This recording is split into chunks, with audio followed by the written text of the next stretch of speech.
On my wedding night, I had an epiphany. Being a princess consort is worse than being a lazy bum. The red candles burned bright, with dragon and phoenix symbols heralding auspiciousness.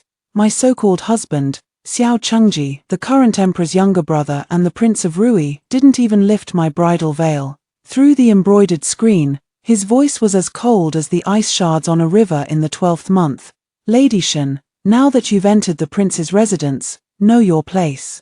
This prince has pressing matters to attend to. Do not disturb me without cause. With that, he vanished without a trace. I yanked off my bridal veil in one swift motion. Wow, what a grand show of authority. Alright then, perfectly suits my intentions. Hello, everyone, welcome to my channel.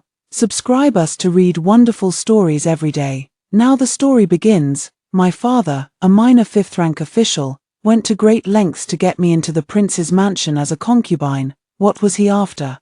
Was it because Prince Rui was the emperor's most trusted younger brother, or the possibility of climbing even higher in the future? They fight for their future, but why should I be their stepping stone? Since the prince told me to know my place, then I must follow through to the end, know my place, by lying flat. From then on, the small courtyard in the western corner of the prince's mansion became my happy little nest for idling. As for food, I ate whatever the kitchen sent. Never being picky, for clothing, the seasonal allotment of garments was more than enough to cover me. As for expenses, I saved every bit of my monthly allowance without spending a single coin. The greatest annoyance was figuring out which stone slab in the courtyard was the warmest when the sun shone bright. Days passed like tepid boiled water, until that day, when Steward Fu from the prince's manor led a chubby little meatball huffing and puffing its way through my courtyard gate. The little meatball looked about 3 or 4 years old, dressed in a brocade jacket embroidered with golden thread in the pattern of a chelene. Her cheeks were as plump as freshly steamed white buns. A pair of large, grape-like black eyes peered at me timidly. Lady Shen. Steward Fu wiped the sweat from his forehead with a pained expression. This is the young heir, Xiao Qiming. My eyelids twitched. Xiao Qiming. I know him, the legitimate son of Prince Rui, Xiao Chengji. His birth mother was the late primary consort, who died in childbirth while delivering him. This little ancestor, what brings you to my remote corner? Old Fu's next words confirmed my premonition. His Highness said that you, the concubine, are of gentle temperament and have nothing to occupy your time. He stole glances at my expression, carefully choosing his words. The young prince is at that mischievous age and needs someone steady to look after him. From today onward, we'll have to trouble you, consort, to take care of him for some time. A bolt from the blue. Is this the end of my carefree life? I tried to resist. Uncle Fu, this isn't appropriate, is it? I'm young and inexperienced. Uncle Fu shook his head like a rattledrum. His Highness has ordered that you, the concubine, are the most well-behaved and law-abiding. He deliberately emphasized those 4 words. Me, fine. Xiao Chengji, you're ruthless. Throwing this hot potato to me and using my own words against me, looking at this clueless little meatball before me, who's about to completely disrupt my peaceful life, I took a deep breath. Alright then, raising a kid, online parenting, is it? The salted fish princess consort, forced into service. Young Prince Xiao Qiming, whose name suggests brilliance, though none is evident yet. He's essentially a walking, inexhaustible little firecracker, with astonishing destructive power.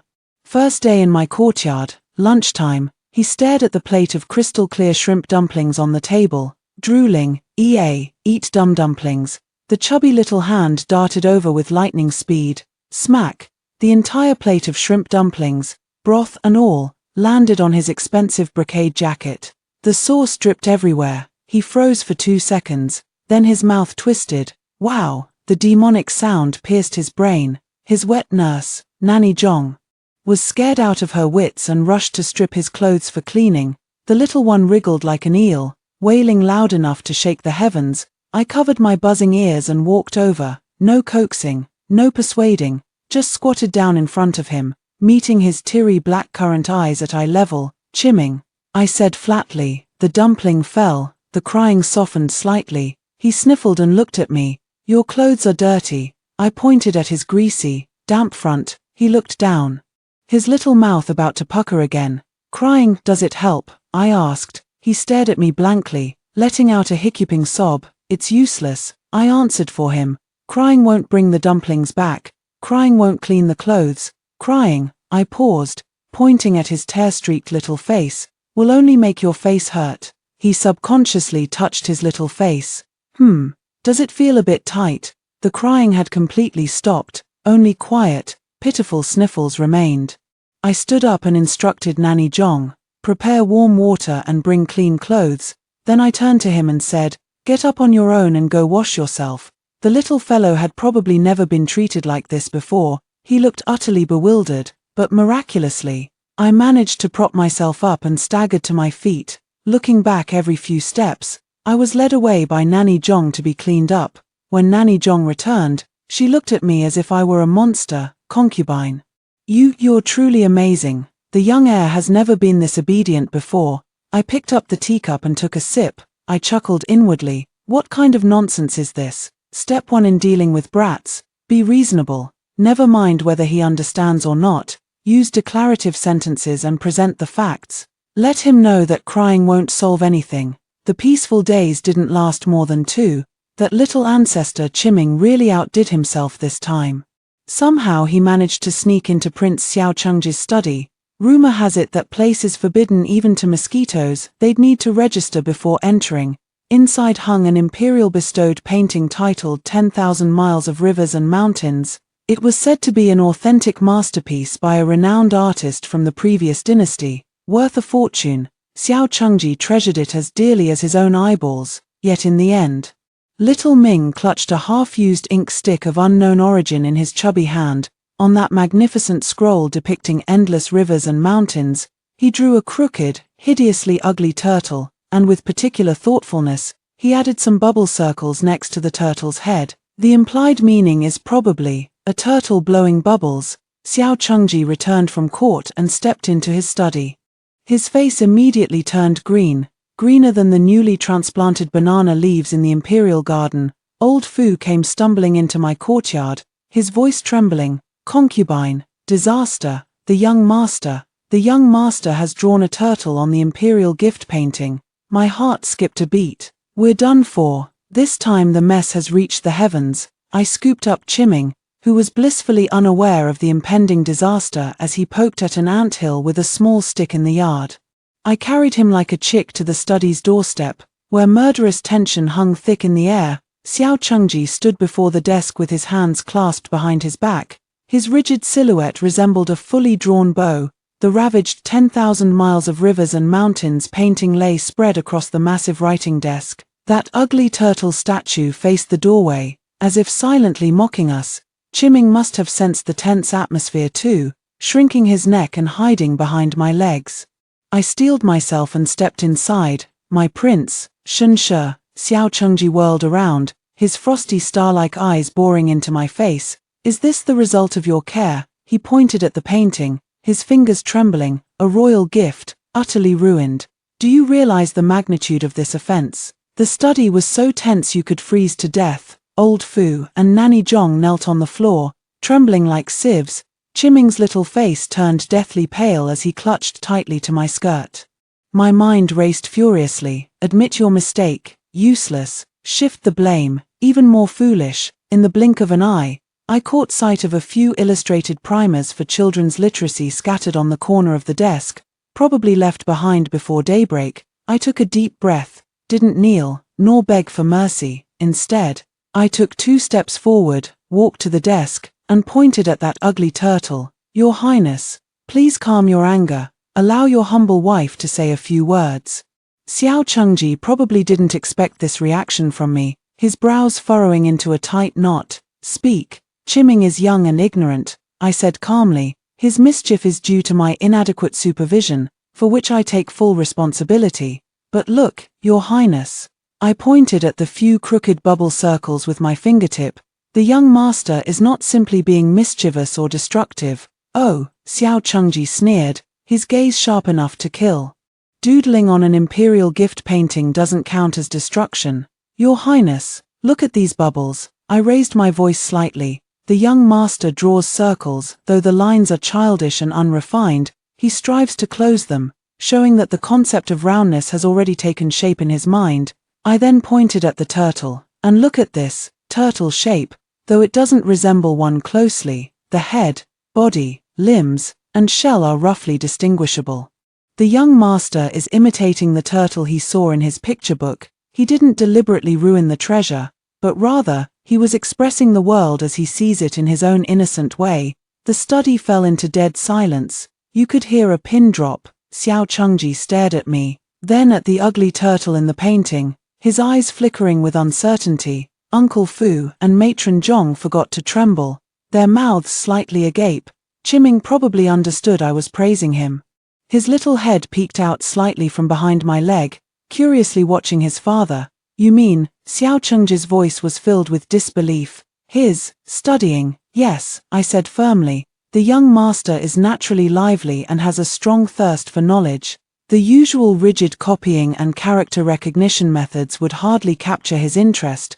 We must take a different approach, making learning enjoyable. I was all in. If your highness trusts me, this painting might still be salvageable. Xiao Chengji stared at me intently. How? Please grant me brushes, ink, and pigments, I said, steeling myself. Desperate times call for desperate measures. Xiao Chengji's gaze was as sharp as a blade, sweeping across my face several times. Finally, he coldly uttered a single word. Granted. Old Fu scrambled frantically to gather all the required items. I walked to the writing desk and unfurled the painting, with a hardened heart, dipping into the green pigment. I outlined jagged mountain rocks and clusters of vigorous pine branches around that ugly turtle. Then I used ochre and indigo to wash in the depths of a secluded pool, that originally abrupt, ugly, and incongruous turtle. In an instant, it swam into a small, secluded cold pool, becoming an old turtle leisurely basking among the pine-shaded rocks, craning its neck to gaze at the sky, though this still couldn't conceal its inherent ugliness. Yet suddenly, poetic charm emerged, even. There was a somewhat rustic, back-to-basics charm to it. I set down the pen, my palms were drenched in sweat. The study fell into complete silence once again. Xiao Chengji walked to the desk, bent down, and stared fixedly at the brand-new painting. He gazed at it for a long time, so long that I thought he would order me to be dragged out and beaten with bamboo sticks. Finally, he straightened up. His gaze fell upon my face with extraordinary complexity, no longer purely angry and icy. There was added scrutiny, inquiry, and a hint of ineffable astonishment. You understand painting? I lowered my eyes. My father once worked as an art dealer for several years. Through constant exposure, I've learned a little about it. This was the truth. That cheap father of mine, this was the only refined hobby he could boast about. Xiao Chengji remained silent. He glanced at the painting again, then he looked at Chiming, who was huddled by my legs, grinning with delight as if the additions to the painting had made it even more beautiful. The icy coldness on his face gradually faded. In the end, it dissolved into an ambiguous, disdainful snort. Take him back. If there's a next time, this concubine will present her head to you. I immediately responded. Xiao Chengji glanced at me and waved his hand, as if granted a great reprieve. I scooped up Chiming, who was still trying to touch the old turtle, and swiftly retreated from that suffocating study. After this ordeal, the little ancestor Chiming had completely latched onto me. Xiao Chengji never mentioned sending him away again. My lazy little courtyard has officially been upgraded to royal kindergarten. Chiming sticks to me like an inseparable piece of glutinous rice cake, following me everywhere. His destructive power remains as astonishing as ever, but it seems he's really had an epiphany, at least, under my unconventional guidance. For example, he's gone and plucked all the petals off another newly bloomed Shabie Shwesha camellia in the garden. Holding a pile of petals, he presented them to me like a treasure. I didn't scold him. I took his hand and arranged those petals by the depth of their colors, from crimson red to pale pink. They covered the entire table. Chiming, look, this is red, shades of deep and light red. The little one's eyes grew wide with wonder. I took a branch and scratched in the muddy ground again. Flowers fade, but come next spring, they'll bloom once more. He seemed to understand, yet not quite. A few days later, pointing at the sunset on the horizon. He blurted out a word, red, then pointing at freshly fallen leaves on the ground, flower, bloom, though the words failed to convey the meaning.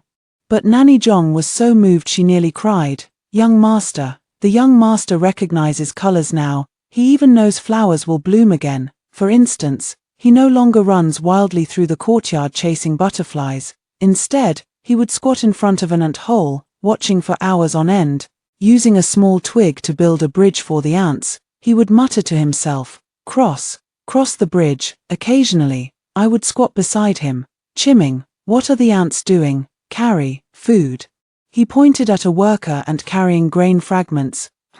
They're preparing provisions for winter, very diligent. He tilted his head at me. Gent, yes, like Uncle Fu taking inventory in the storeroom every day, or like Mema doing your laundry, that's diligence. He nodded with a vague understanding. The next day, Nanny Jong was pleasantly surprised to find that he had neatly placed his little cloth tiger by his pillow. The young master knows how to tidy up now. My daily life of raising kids while being a lazybones somehow spread among the servants of the royal mansion. The rumors grew wilder with each retelling. They say I have the Midas touch. I can even teach the neighborhood troublemaker to see the light. Even old Fu looks at me now with genuine awe. Word spreads like wildfire. At last, we flew into the palace walls. That afternoon, I was lazily reclining on a wicker chair in the courtyard. Chimming lay sprawled on a mat at my feet. Using the special coarse linen cloth and water pen I had made for him, which allowed him to write with just water, to sketch the bizarre world of flowers as he saw it, the courtyard gate swung open without a sound, a flash of bright yellow robe. I startled so violently I nearly tumbled from the wicker chair. The emperor, Xiao Chengqi's elder brother, Chimming's uncle. Why is he here? I hurriedly rose to kneel. Emperor Xiao Chengqi, yes. Sharing the same pronunciation but different characters as the prince, the emperor uses the character for heaven, simply waved his hand, his gaze immediately falling upon Chimming who was lying on the ground. His gaze was gentle, carrying the kindness of an elder. Chimming looked up, saw the emperor, his eyes lighting up as he dropped his brush and scrambled to rush over. Imperial uncle. He recognized people. The emperor smiled, picked him up, and weighed him in his arms. Heavier. It seems your ladyshin has been feeding you well. His gaze swept over the damp, coarse linen cloth on the ground, covered in what looked like ghostly scribbles. What are you doing? Draw. Chimming pointed at the cloth excitedly, as if presenting a treasure. Flowers, bugs. The emperor, thoroughly amused, carried him over to take a look. The painting was so abstract even Picasso would have bowed to its superiority. Blobs of ink, perhaps those were flowers, a few crooked lines. Probably a worm. The emperor studied it for a long time but couldn't make sense of it, though the smile never left his face. Chimming draws so well. Tell Uncle Emperor, what color is this flower? Little Chimming pointed at a dark ink blot with his chubby finger. Red, pointing to a pale blob. Pink. The emperor's eyes flashed with surprise as he looked at me. He recognizes colors now. I bowed my head. Your Majesty. He knows a little. The young master is quite sensitive to colors. The emperor nodded, then pointed to a squiggly line nearby. And what about this worm here? Ants. Chimming answered loudly. Carry food. Work hard. The emperor was completely stunned. Holding Chimming in his arms, he looked at the drawings on the ground, then at me standing respectfully with my hands at my sides, wearing an expression that said I'm very honest. His gaze grew profound. Ladyshin, he began, his tone revealing neither joy nor anger. We have heard that Chimming has made considerable progress under your tutelage. My heart pounded. Your Majesty flatters me. The young master is naturally gifted. This humble servant merely followed his inclinations and offered slight guidance. Followed his inclinations, the emperor repeated pensively. He gazed at Chimming's bright, inquisitive eyes. Take another look at my humble yet vibrant little courtyard. Finally, his gaze settled on me. Chen Ji has indeed found Chimming a good place to stay. Not long after the emperor left, a gently worded yet indisputable imperial decree was personally delivered to the princely residence by the chief eunuch of the imperial presence. The gist of it was, Xiao Chimming, heir of Prince Rui, though naturally gifted, requires guidance in his tender years. Consort Shen of the side chamber, gentle and serene in disposition, excels in nurturing the young and possesses profound understanding of enlightening children's intellect. He is specially permitted to remain by the crown prince's side and devote himself to his upbringing. By imperial decree, the oral edict was finished being read, the entire royal residence fell silent. Xiao Chengji's expression was, well, quite spectacular, like an overturned palette of paints. He probably never dreamed in his wildest imagination that the hot potato he casually tossed my way wouldn't just fail to burn me to death. I even got to hold an imperial bestowed golden rice bowl. From then on, my job as the salted fish princess raising kids online became part of the official palace roster, officially promoted to raising kids by imperial decree, an iron rice bowl, welded shut. The days of child rearing by decree are pressure-packed, but it's not so bad. Chiming remains my biggest headache, and the sole disruptor of my slacker lifestyle. Yet watching him change day by day, from a clueless little firecracker, he would point at the clouds and say, "They look like cotton candy." He would squat by the puddles after rain, giggling at his own reflection. She would come running when I accidentally bumped into the table corner, using her chubby little hands to blow on my injury, while murmuring, "Mama, no hurt." Somewhere in my heart felt as if it had been warmed and softened by this little sun. A salted fish remains a salted fish. It merely turns over occasionally to sun the other side. The emperor's oral decree fell like a boulder into a deep pool. The surface remained unruffled, undercurrents ran deep beneath the surface. The first to lose composure was another concubine in the manor, Lady Liu Ruyan. True to her name, she was as delicate as a willow swaying in the wind, evoking tender pity in all who beheld her. She comes from a much more prestigious background than my fifth-rank official father, a proper young lady from an official family.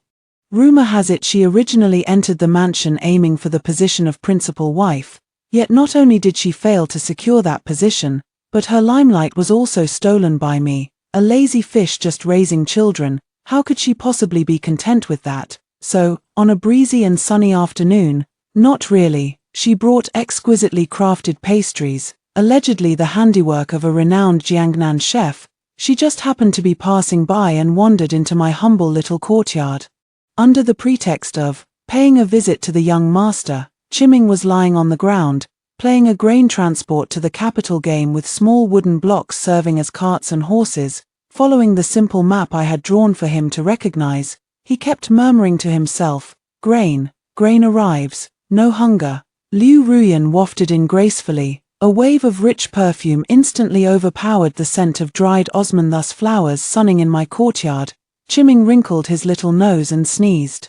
"Your Highness the heir." Liu Ruyan's voice was as soft as honey, crouching down to present a food box. "Look, what delicious treats has your aunt brought you? Crystal cakes, so sweet." Chiming looked at the exquisite pastries, then he looked at his grain cart on the ground. The chubby hand waved dismissively. Principled to a fault, grain transport, busy, continued pushing his little wooden blocks. Liu Ruyan's smile froze on her face, maintaining her crouched position.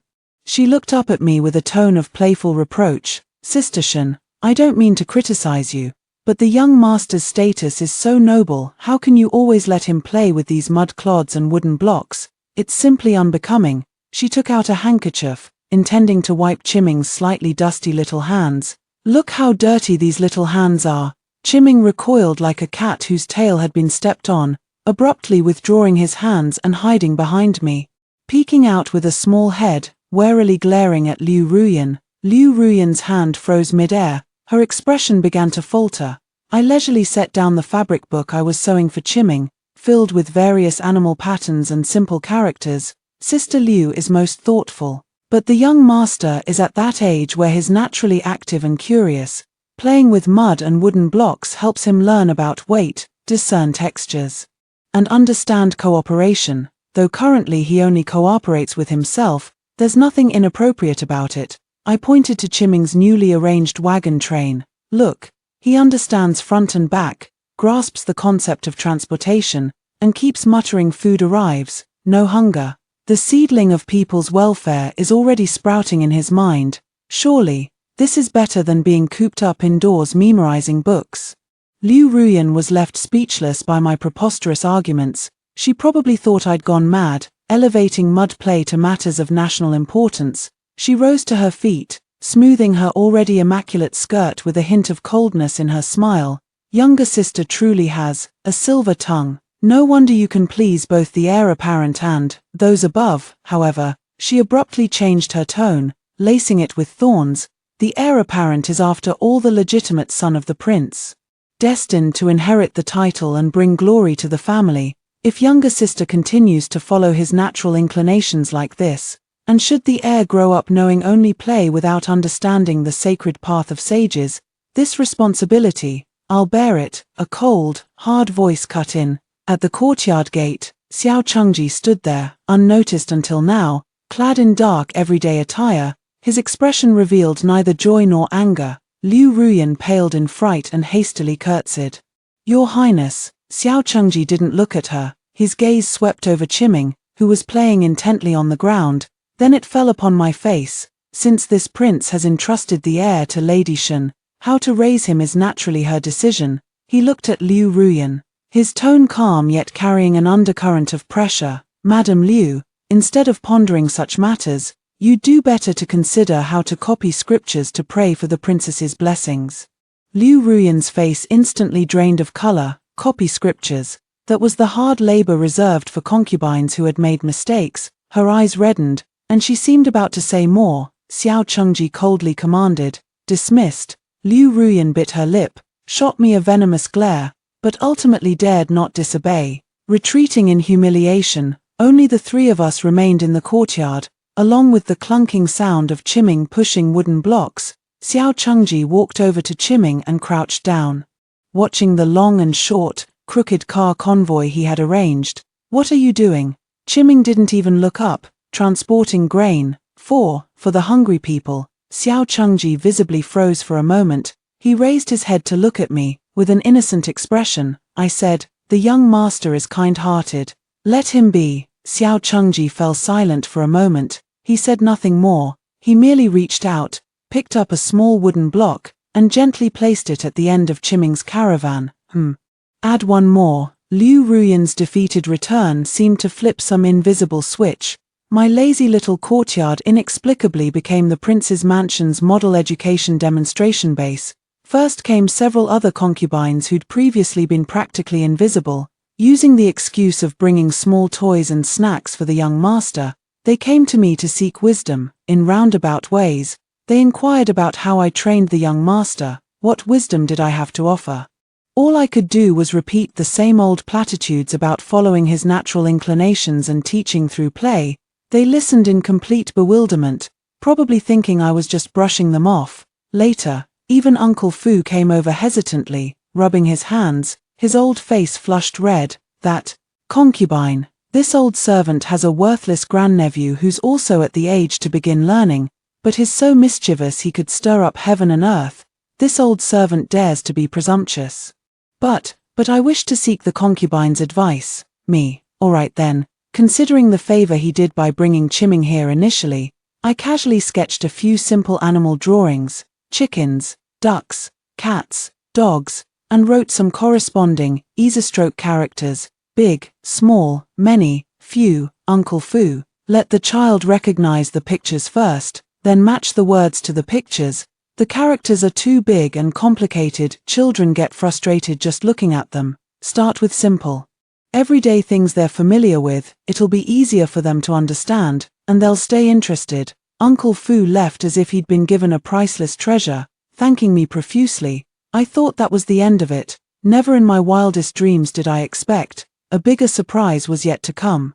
That afternoon, Xiao Chengji suddenly came to my courtyard. His expression was rather peculiar, hesitating to speak. The Shen family, Your Highness, you. He hesitated, as if struggling to speak. Those drawings you gave to Uncle Fu. My heart skipped a beat. Oh no, had those damned papers made their way into the prince's hands?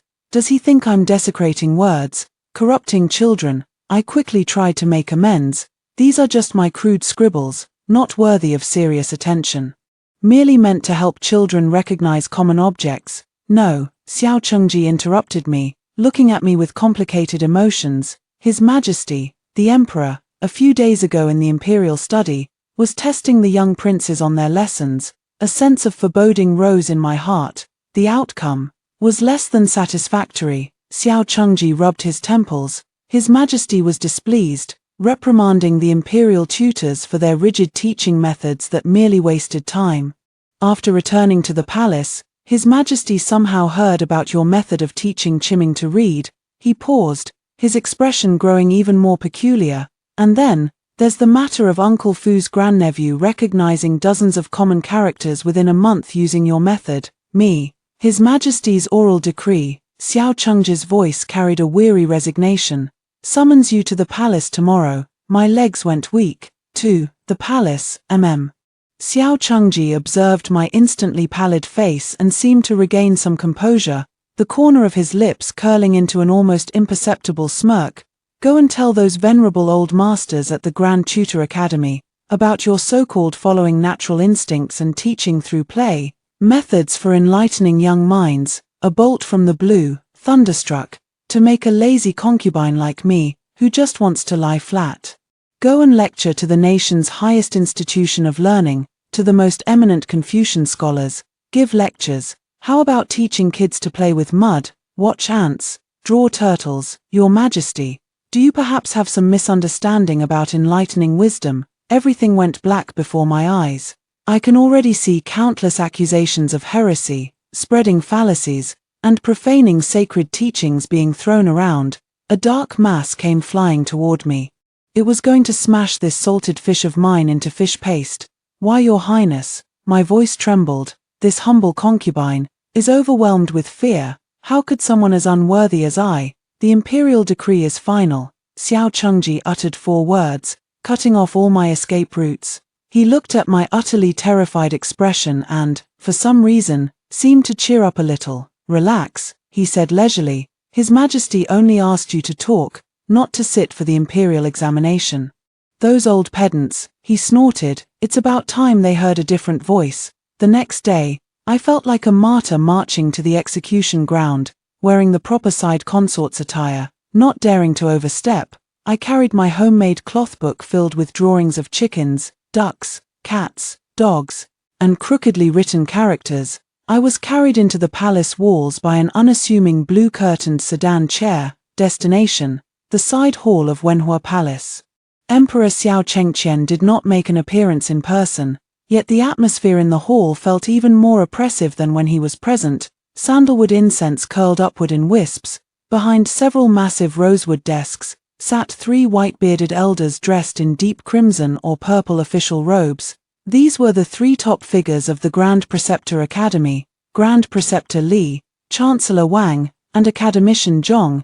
Each had a gaunt face and eyes as sharp as a hawk's. The way they looked at me wasn't the way one looks at someone who's come to give a lecture, like watching a heretic who had mistakenly trespassed into the sacred halls of literature, defiling its refinement.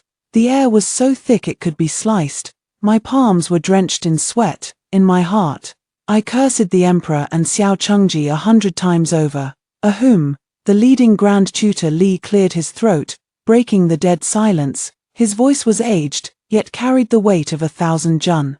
Consort Shen, your servant is here, I replied with bowed head. His Majesty has commanded your presence to speak on methods for enlightening young minds. Grand Tutor Li said tonelessly, his emotions unreadable. We elders are all ears. I dare not presume, I replied, my scalp prickling with nervousness. This humble woman merely has some rudimentary observations from attending to the young master. Oh, the Imperial Academy Chancellor Wang beside me stroked his long beard and drawled. We hear the young master has made remarkable progress under your care, without studying the classics or practicing rites, knowing only play and mischief, yet he achieves enlightenment. The words came barbed with hidden thorns. Subtext, how dare an amateur like you lecture me about education? I took a deep breath. I'm going all out. Even a salted fish will jump over the wall when pushed too far. Your Excellency the Chancellor, I raised my head, trying to meet his gaze, though my legs were still trembling. The young master is still tender in years and immature in mind. The classics are profound, and the rules of propriety complex. Forcing such knowledge upon him would be like pouring a barrel of water onto a sapling, not only useless, but harmful. The brows of the three grandmasters furrowed simultaneously. Then, according to the side consort's view, Academician Zhong sneered, "What should we do? Let them frolic about and waste their time." Not so. I produced my tattered cloth-bound book and spread it open on the table before me. The path to enlightenment begins with delight. Where interest leads, even metal and stone may be split open. I pointed to the large rooster drawn on the cloth book, next to which was the crookedly written character, chicken, in a child's eyes. This is a living creature commonly seen in the yard, stretching its neck to crow with vibrant plumage. They first recognize its form, hear its sound, then match it to this character, and the connection between shape and sound naturally imprints on their minds. This is 100 times more effective than rote memorization of chicken, a time-keeping domestic animal. I turned to the page depicting ants carrying food, next to which were the characters, many, and few. Observing the ants working together to transport grains and crumbs, ask them, are there many ants? Is there little food, or few ants and much food? The concepts of many and few become naturally clear through play. This is not mere amusement, but the beginning of investigating things to extend knowledge. The hall was utterly silent, only the pounding of my own heartbeat thundered like war drums. The three grand figures stared at my crude cloth-bound book. Their gazes shifted from initial contempt and disdain. Growing increasingly solemn, Grand Tutor Li picked up the cloth book, his withered fingers tracing over the crude drawings and handwriting on its surface. "Is this what the young master studies with?" "Yes," I nodded. At first, the young master only knew how to scribble and tear things, but starting with objects around him, we progressed from simple to complex, from form to meaning, step by step. Now he recognizes over 100 common characters and has begun to grasp some basic daily reasoning. Chief Examiner Wang pondered. "You don't teach him the 3-character classic or 1,000-character classic." "I teach," I replied, "but not by rote. The young master is mischievous and can't sit still. So I weave lessons into play. We build mountains from sand and point to the character for mountain. We gather water into pools and recognize the shape of water. We act out scenes like Rome, at 4 years old, could yield the pears to teach him humility. Books are rigid, but people are flexible." Academician Zhong's furrowed brow relaxed slightly, tailoring teaching to the student. "Exactly." I quickly seized the opportunity. Children's natures differ. The young master is active and curious. Forcing him to sit at a desk would only breed resistance. Follow his inclinations, guide his interests, and plant the seeds of learning through play. When his mind matures and the foundation is laid, then we can impart the wisdom of sages. This way, half the effort yields double the results, and success comes naturally. I poured out my thoughts in one breath. My mouth is parched, my back is drenched in sweat. The hall fell silent once more. The 3 big shots exchanged glances. The initial rejection in his gaze was gone, replaced with scrutiny, contemplation, and even a faint trace of approval. Grand Tutor Li set down the cloth-bound book and let out a long sigh. The look he gave me now carried a hint of warmth. Though Consort Shen's words are plain and unadorned, they strike at the root of current problems. Enlightening young minds should never be about forcing growth like pulling up seedlings. We must first strengthen their foundation and nurture their interests. Academician Wang also stroked his beard and nodded, teaching through enjoyment, guiding according to nature. This old man observes that the young master's demeanor has indeed changed from before, lively yet not lacking wisdom, innocent yet gradually understanding reason. This method may have its merits. Academician Zhong remained silent, but his expression softened considerably. Stepping out of the side hall of Wenhua Palace, the early summer sun beat down on me, warm and drowsy, yet I felt as if I'd just been fished out of water, my legs unsteady, in the carriage back to the royal mansion.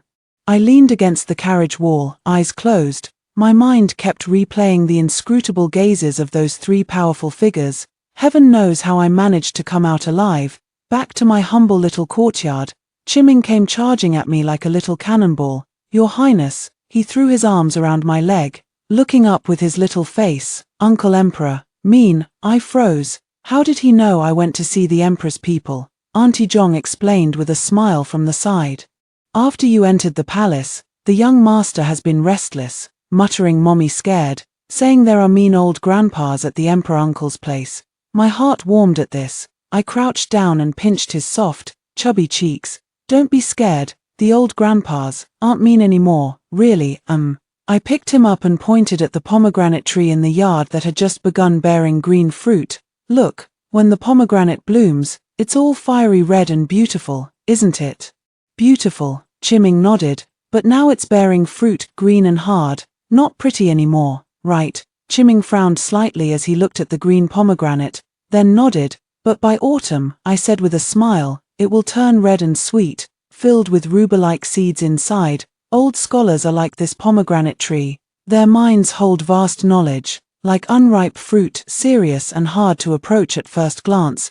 But when we take time to understand them, we'll discover they're full of sweet treasures inside. Chiming blinked his big eyes, only half comprehending. Sweetheart, sweetheart. I kissed his little forehead. The lecture hall incident at Wen Huidian spread in a way I never expected. It is said, after returning, the 3 grand tutors from the Imperial Academy secluded themselves for several days to deliberate, and then, a new early education approach emerged, blending traditional recitation with Shen's engaging enlightenment. Quietly, this hybrid method began trial implementation among several young members of the royal family. The results seem quite promising. At the very least, the emperor hasn't flown into a rage over the young prince's studies again. My reputation, in the royal residence, and even in certain corners of the palace, it's getting even more bizarre. The salted fish princess. No, now it's parenting expert consort Shen. Even Xiao Chengji's gaze when looking at me has grown increasingly complicated. To explore, to examine, with a hint of something profound I couldn't quite grasp. Days slipped by amidst Chiming's endless whys. Nyang nyang, why do birdies fly? Because they have wings, and they want to see higher and farther places. That, Chiming has hands, wants to fly too. That might be a bit hard, but we can make a big kite to fly for you. Auntie, why are flowers red? Maybe, because the sun kissed them too much. Chiming wants kisses too, make it all red. Too many kisses will just make it swell. Your Majesty, my salted fish brain is being juiced like crazy every day. The incident happened on an autumn afternoon. Someone came from the palace, not the decree-delivering eunuch. He was the most capable old steward by the emperor's side. He brought a piece of news. An envoy from the northern vassal state was about to arrive in the capital. Among the delegation was the most beloved young prince of that country, about the same age as Chiming. The emperor intended to have the 2 children get closer during the palace banquet. On the surface, it was just children playing, but in reality, it concealed a hidden contest. After all, the young prince represented the dignity of the vassal state. The morning star represents the grandeur and future of the celestial empire. The old steward looked at me, his tone gentle yet carrying the weight of 1,000 pounds. His Majesty's decree, the heir of Prince Rui is wise and benevolent, bringing great comfort to our heart. This meeting of young heirs concerns the dignity of the state. We hope Consort Shen will provide proper guidance. I listened in silence. A cold sweat instantly broke out across my back. Your Majesty, you overestimate this worthless minnow of mine far too much. How could 2 toddlers of 3 or 4 years old possibly affect the dignity of the state? This pressure, it's 100 times worse than having to lecture at the Grand Tutor Academy again. On the day of the palace banquet, the Linda Hall was adorned with lanterns and streamers, filled with the melodious sounds of music. Nobles of royal blood and high-ranking civil and military officials gathered in great numbers. The envoys from vassal states were seated in the lower positions. Beside the bearded chief envoy sat a curly-haired, brown-eyed boy dressed in splendid ethnic attire. It was none other than the young Prince Ashina. His eyes darted about with lively curiosity, clearly not one to be trifled with. Chiming, held by my hand, took a seat below Xiao Chengji. This was the little one's first time attending such a grand banquet. The little head kept turning, finding everything new and fascinating, but still well behaved, not running around recklessly. Only those chubby little hands clung tightly to my fingers. After 3 rounds of drinks, the atmosphere was in full swing. The emperor spoke with a smile. his voice resonating through the grand hall. "Today's gathering brings me great joy. I've heard that the young Prince Ashina is about the same age as my nephew Chiming, both full of childlike innocence. Why not invite the two young friends to come forward and share in the merriment? It's here." All eyes instantly turned to the two little ones. The bearded envoy quickly rose to his feet and bowed, proudly nudging the little prince beside him. "Your Majesty's gracious favor, little prince, step forward quickly." Ashina jumped down from his chair and strode confidently to the center of the hall. Chiming glanced at me, then at his father. Xiao Chengji gave an almost imperceptible nod. I released his hand and whispered softly, "Go ahead, Chiming." Just like making new friends in the courtyard, Chiming took a deep breath and walked into the hall on his short little legs. Two exquisitely beautiful children stood together. One with curly brown hair and exotic features, one with jet black hair and eyes, adorable as jade snow. A murmur of admiration rippled through the palace hall. The emperor laughed. "Excellent, excellent. Young friends, do you have any special talents? Shall we play together?" The interpreter relayed the emperor's words to Ashina. Ashina's eyes lit up as he rattled off a string of words. The interpreter bowed and said, "Your Majesty. The young prince says the children of the steppes excel at wrestling. He wishes to test his strength against the crown prince." Wrestling, wrestling. The hall instantly fell silent. The crowd wore varied expressions. Having 2, 3, or 4-year-old children wrestle in the imperial court, winning would seem like bullying the weak. But losing, how could the celestial empire save face? This vassal state's young prince appears naive, yet his challenges are cunning. The emperor maintained his smile and turned to Chiming. "Chiming, would you care to play this game of strength with the prince?" Everyone's hearts were in their throats. Xiao Chengji's hands resting on his knees clenched slightly. My own heart leapt into my throat. Though Chiming was sturdy, Ashina looked even more formidable, and wrestling. Chiming had never played it before. Chiming blinked his big eyes, looking at the eager Ashina across from him. Then he turned his head to look at me. His eyes were clear, filled with inquiry. My hand, hidden in my sleeve, dug nails into my palm. In the blink of an eye, countless images flashed through my mind. Chiming crouching, utterly absorbed in watching ants carry their burdens, he pointed at the clouds, exclaiming with childlike delight that they looked like cotton candy. The "not hungry" he kept murmuring while playing grain transport convoy. And, that ugly turtle he drew, a thought surged forth with desperate determination. I met the gaze of the morning star, almost imperceptibly. I shook my head slightly, then, with my lips, silently formed a single word, "draw." Chiming's eyes suddenly lit up. He turned to the emperor, his voice clear and bright. "Imperial uncle, Chiming won't wrestle." The hall erupted in uproar. A faint trace of smugness flashed across the bearded envoy's face. The emperor's gaze sharpened slightly. "Oh, and why is that?" Chiming puffed out his little chest and declared righteously. "Chiming and Ashina are friends. Friends don't fight." He paused, his chubby little finger pointing first at his own eyes, then at Ashina's brown ones. "Ashina's eyes are pretty, like honey." The interpreter quickly translated. Ashina was taken aback for a moment, instinctively touching her own eyes. A hint of bashful delight appearing on her little face at the praise. Chiming continued, his voice brimming with childlike enthusiasm. "Chiming loves to draw. Ashina, let's draw together. Draw honey eyes, draw big horses, draw tall houses." He pointed at the palace roof. "Okay, drawing." The people in the hall exchanged bewildered glances. What a twist! Ashina's eyes lit up after hearing the translation. Clearly, his interest in drawing far outweighed wrestling. He immediately nodded vigorously, gesticulating excitedly. The emperor's eyes flashed with admiration as he laughed heartily. "Excellent! What a splendid friends don't fight! What a marvelous let's paint together! Bring the ink, brushes, and silk canvas." Attendants promptly carried in a low table, unrolled a snow-white silk canvas, and prepared pigments and painting brushes. Under the watchful eyes of the entire assembly, two little children lay side by side on a huge piece of silk. Chiming picked up a brush, dipped it in ochre pigment, and painted a crooked but spirited-looking horse. Ashina, not to be outdone, drew a curly-fleeced sheep beside it, though it looked more like a ball of yarn. Chiming then painted a round head with a pair of brown honey eyes to represent Ashina.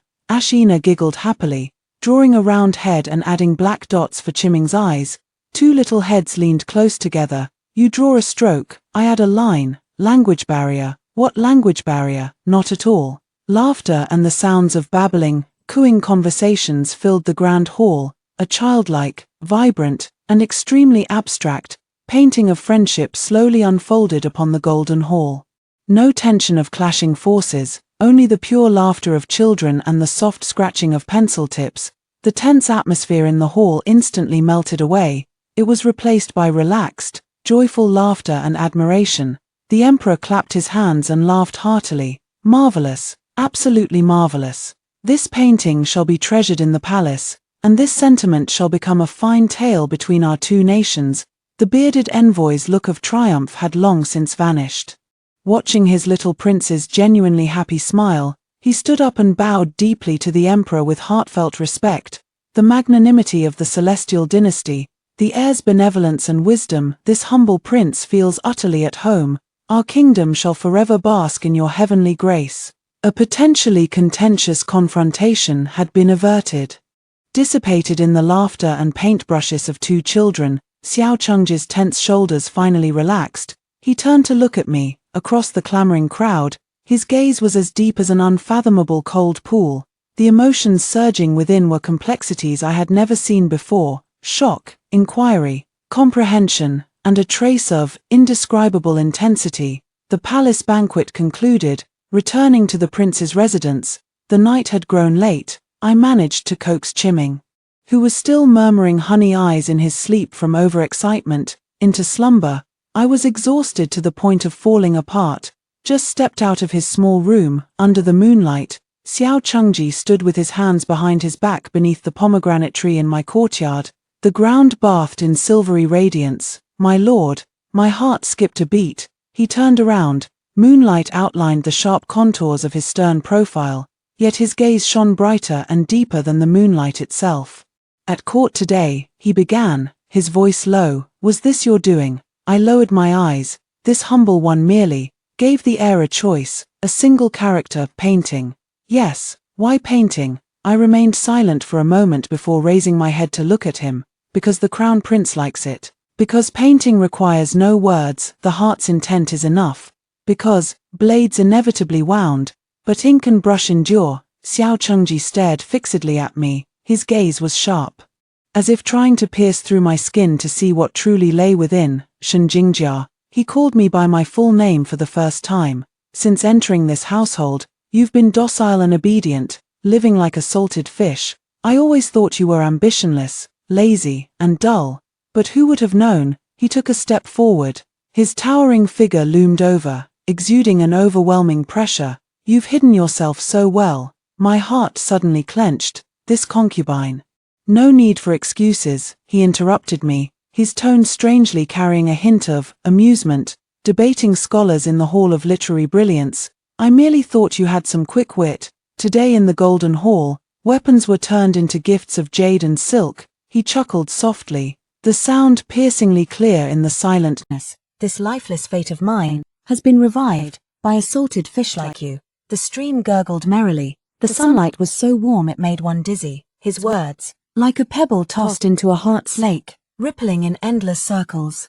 I opened my mouth, but not a single word could come out. Returning from the deer park, between Xiao Chengji and me, there seemed to lie a thin, easily torn sheet of window paper. He never mentioned what was said that day again, but he came to my courtyard more frequently. Sometimes, even after Chiming had fallen asleep, we would sit quietly facing each other for a while, sip a cup of tea, exchange a few trivial words, or simply sit in silence. The atmosphere is delicate and serene, until that day. An urgent letter from home, sent from the south of the Yangtze River, shattered the fortress of idleness I had painstakingly rebuilt. The letter was from my mother. The handwriting was scrawled, stained with tear marks. The letter said my father had become entangled in a minor political storm. Though his life wasn't in danger, his superior had found fault with him and demoted him to a provincial post. He would soon depart for the miasma-ridden lands of Lingnan. My mother was consumed with anxiety. Yet powerless to act, she could only write to me, pouring out her sorrow in letters. Lingnan, a land of towering mountains and distant rivers, where miasmic mists run rampant. My parents are getting old, and this departure, I clutched the letter. My fingertips were ice cold, though I still resent their heartlessness back then. But we share the same blood. I can't remain indifferent. What troubles you? Xiao Chengji's voice sounded at the door. He returned from court early today. I instinctively wanted to hide the letter, but he caught it with sharp eyes. Hand it over. His tone brooked no argument. I hesitated for a moment before handing over the letter. He skimmed through it quickly, his brows furrowed. Your father, want to save them. I pressed my lips together and said nothing. My nails dug deep into my palms. Save them. What can I use to save her? A powerless concubine of a prince's household. Beg this person before me. But, on what grounds? What right do I have to beg him? For my father, who was never close to me and even used me as a pawn. Xiao Chengji stared at my pale face and clenched fists. His gaze was inscrutable. I am aware of this matter. That was all he said. He then folded the letter neatly and tucked it into his sleeve. With that, he turned and left. The next few days, I was restless. Xiao Chengji remained silent. My parents' departure date drew nearer. My heart sank little by little. Understandable. Why would he help me? Just the father of a concubine, after all, and a disgraced one at that. Is he worth the effort to deal with? Just as I was nearly in despair, about to write a letter asking mother to sell off the family's valuables and do her best to bribe the attendants, Uncle Fu rushed into my courtyard, beaming with joy. Concubine, concubine, wonderful news, Master doesn't have to go to Lingnan anymore. I abruptly stood up. What? News just arrived. Uncle Fu gasped for breath. The Ministry of Personnel reviewed the case and found flaws in the evidence against Master. The case has been sent back for retrial. Master has been reinstated to his original position pending further investigation. I stood there dumbfounded. A buzzing sound filled my ears. Is it His Highness? I heard my own hoarse voice ask. Who else could it be? Old Fu exclaimed excitedly, his eyebrows dancing. No one but our prince has such heaven-reaching connections. His Highness must be Old Fu. A low voice interrupted him. Xiao Chengji stood at the courtyard gate, unnoticed until now. Uncle Fu immediately fell silent, his face breaking into an ingratiating smile as he bowed and retreated. Only the two of us remained in the courtyard. I looked at him, my throat tightened. 1,000 words choked in my chest. In the end, they condensed into a deep bow. I thank your Highness for your great kindness. He walked up to me. His tall figure carried an invisible pressure. No need to thank me. He said flatly, your father's case does have suspicious elements. I merely spoke truthfully as duty required. I looked up at him, speaking impartially. What a coincidence. His profound gaze locked onto me. I have my own reasons for helping you, the prince said. What reasons? I asked instinctively. Xiao Chengji leaned slightly closer. His warm breath brushed past my ear. The voice was deep, carrying an unmistakable air of dominance. Since you've stepped into this prince's residence, alive, you are mine. Dead, you remain my ghost. Your people, your troubles. He paused, enunciating each word with crystal clarity. Naturally, they all fall under this king's jurisdiction. The threat to my parents was lifted. I, this salted fish, seem never able to turn over again. Clearly stamped by Xiao Chengji. Ownership, Prince Rui. Life goes on. Ming grew day by day, still my biggest troublemaker. Yet he became the brightest light in my mundane life. Xiao Chengji, well, he's become a permanent resident in my courtyard, sometimes reviewing official documents, sometimes examining Qiming's studies, using my unorthodox methods, more often than not, just sitting there in silence, like a steadfast, silent mountain. Another spring day, the Imperial Gardens 100 Flowers banquet. The emperor was in high spirits. Amidst the merriment of wine and revelry, he held Qiming, who was already 6 years old and stood as straight as a young pine tree, seated on the dragon throne. His gaze swept over Xiao Chengji and me below. He laughed heartily and said, Prince Rui, I observe that Qiming is a child of remarkable intelligence and kindness, bearing his father's likeness while benefiting from his mother's careful nurturing. Truly, he is the unicorn of our Xiao family. He deliberately emphasized the words his mother. His gaze, filled with amusement, settled upon me. Instantly, all eyes in the hall converged, with curiosity, admiration, and understanding. I was on pins and needles, yet Xiao Chengji remained composed, rising to clasp his hands in salute. Your Highness flatters me. Qiming's fortune relies on the imperial family's protection, and also, his mother's devoted care. He openly acknowledged my identity. The emperor nodded in satisfaction, then abruptly changed the subject. Qiming is growing older and shows extraordinary intelligence. I intend to select a worthy tutor to begin his formal education. The Grand Preceptor Academy has several. Imperial uncle, a clear child's voice interrupted the Emperor's words. Chiming slipped out of his embrace. Clattering footsteps ran to my side and hugged my arm tightly. Tilting her little face upward, she declared loudly, Chiming doesn't want a new teacher. Chiming has Nyang Yang. Nyang Yang is the best. She teaches Chiming to recognize flowers, watch bugs, draw pictures, and even teaches Chiming to be a good person. He pronounced the character Ren, benevolence, with exceptional emphasis. The entire hall fell into silence. The Emperor was stunned. Then, he burst into hearty laughter. Ha ha ha, good, what a fine benevolent man indeed. He pointed at Chiming. Then turned his gaze to me and Xiao Chengji. Enough, enough. How could I oppose the innocent heart of a child? Prince Rui, Lady Shen, the Emperor said with a genial smile that carried an unmistakable air of finality. The education of Chiming still requires your diligent efforts. I shall wait and see. After the 100 Flowers banquet, I held Chiming's hand, walking along the long corridor leading to the palace gates.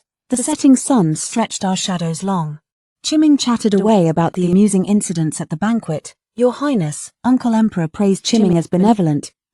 Chiming is wonderful. Her Highness is the best. I looked down at his beaming smile. My heart melted into tenderness. The salted fish princess, parenting expert, nothing matters. Your Majesty. Chiming suddenly stopped and pointed at a tiny sprout stubbornly emerging from a crack in the palace wall.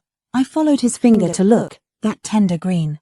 Beneath the vermilion palace walls, tiny, yet full of vitality, just like this salted fish of mine, tossed into the imperial harem by fate, forced into service, yet unexpectedly putting down roots, I crouched down. Together with Chiming, we gazed at that little blade of grass. The warm sunlight spilled over our bodies. Yeah, I whispered, a salted fish basking in the sun. We'll get familiar soon enough.